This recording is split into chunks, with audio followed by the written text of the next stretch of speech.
Hi, everyone. Welcome to our podcast. This is a space where we talk about important life topics in simple, clear English. I'm Anna. And I'm Max. Hi, friends. We're really happy you're with us again today. Max, can I ask you a personal question? Sure, Anna. Your questions always make me stop and think. Tell me, when were you last truly happy? That's a hard question. Only the biggest events come to mind first, like a vacation by the sea, buying a new car, or finishing my degree. Interesting. Do you remember anything besides big wins? Honestly, no. I'm used to linking happiness only to huge achievements. There it is. I think that's exactly our biggest mistake. What do you mean? Explain a bit more. We often wait for big happiness in the future, and we miss the small happiness right now. Oh, that sounds really deep. Today's episode is exactly about this. We'll talk about how to notice beauty in the most ordinary moments of our lives. Max, have you noticed how many people live by the formula, I'll be happy if... Yes, I've told myself that hundreds of times. I'll be happy when I learn English. Or, I'll be happy when I get a new job and earn more. That's the main trap of our mind. As soon as we reach one goal, another one takes its place. We're like someone climbing a tall mountain. He believes rest is waiting at the top, but when he reaches the top, he sees another mountain ahead. Our happiness keeps running away into the future. It starts to look like the horizon line. That's a very accurate metaphor. We spend years waiting for a celebration. So what happens to our ordinary days? They just quietly pass us by. We look for big happiness that feels like a bright firework. But real joy lives in completely different things. It's very quiet, hidden, and modest. We often wait for happiness from outside wins. But quiet happiness is born inside us, when we notice simple joys right now. Now I understand the difference. Can you give a simple example? Sure. Yesterday morning I woke up very early. My mood wasn't festive at all, and a hard workday was waiting ahead. But I didn't reach for my phone right away. I just made myself a quick cup of hot tea and opened the window. It was pleasantly cool outside, and birds were singing loudly nearby. I just stood by the window for about 5 minutes. I drank my tea and listened to the noisy city. For a couple of minutes, all my worries completely disappeared. I felt very warm and calm inside. That sounds wonderful. And did all those problems really go away? The difficulties didn't go anywhere, but a small hope and confidence appeared inside me. I realized this day already held something good. Imagine if I'd been rushing, thinking only about tonight's tasks. I would have missed this moment completely. You know, this is a lot like something that happened to me last week. Tell me. I'd really love to hear it. I was walking home after a really hard day. My head was literally bursting with different tasks. I was very tired and walked with my eyes on the ground. But at a crossroads, I happened to look up at the sky. There was an incredibly beautiful sunset. The sky had turned bright orange, with streaks of purple and gold. Wow! And what did you do in that moment? I just stopped right there on the street. I put my phone in my pocket and didn't take any photos. I stood like that for a couple of minutes and just watched the clouds. And what did you feel in that moment? I felt a deep sense of peace. My work problems didn't magically disappear, but they suddenly felt much smaller and quieter. That sunset seemed to whisper to me that beauty still exists in the world. That's exactly how quiet happiness works.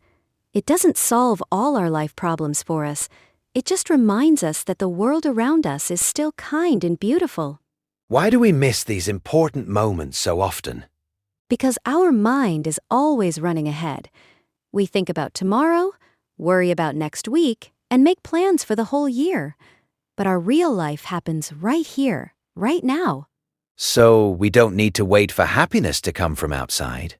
Exactly right. Joy isn't something that just falls on our heads by chance. It's more like the ability to notice what's already right beside us. I think this is a lot like how children see the world. Oh, yes! Look how easily little kids find joy. Give a child an ordinary cardboard box, In a minute, it turns into a spaceship or a magic castle. Kids know how to truly wonder at small things. But when we grow up, we somehow stop looking around. I completely agree with you. All my warmest memories from the past are tied to simple things. They weren't expensive trips or big fancy celebrations. They were just ordinary evenings. Like what? Share your memories with me.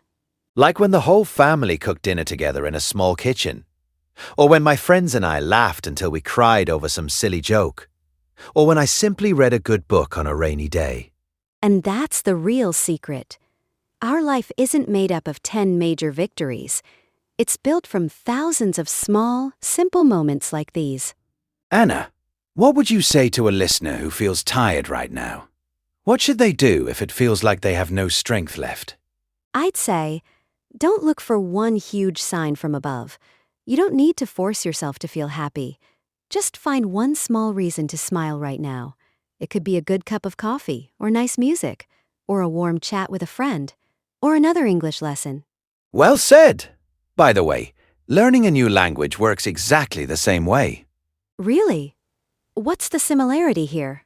You don't become fluent in one day. Reading one page doesn't make you an expert. But if you take one small step every day, one day you'll look back, and you'll see how far you've come. Beautiful conclusion.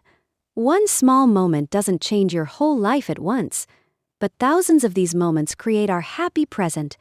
We just need to slow down a little and look around us. Great!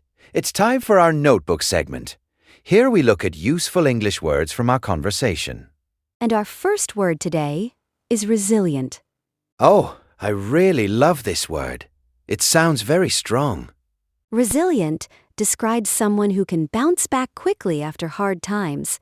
It means being tough enough to recover and keep going. Let's give our listeners a simple example. Here's a great example. She is very resilient and always stays positive. I think everyone who learns a foreign language is incredibly resilient. It really takes a lot of toughness. Absolutely agree. Our second word from today's conversation is perspective. I come across this word a lot in books and movies. Perspective means the way you look at things, or your point of view. It's how we judge and understand any situation. Great word! Here's my example. A quiet walk can give you a new perspective. Exactly. Sometimes the problem itself doesn't change, but our perspective changes completely. And our third word today is solace. Wow! It sounds really beautiful, even a little poetic. Solace means comfort or peace during a hard time. It's that warm feeling when your heart suddenly feels lighter.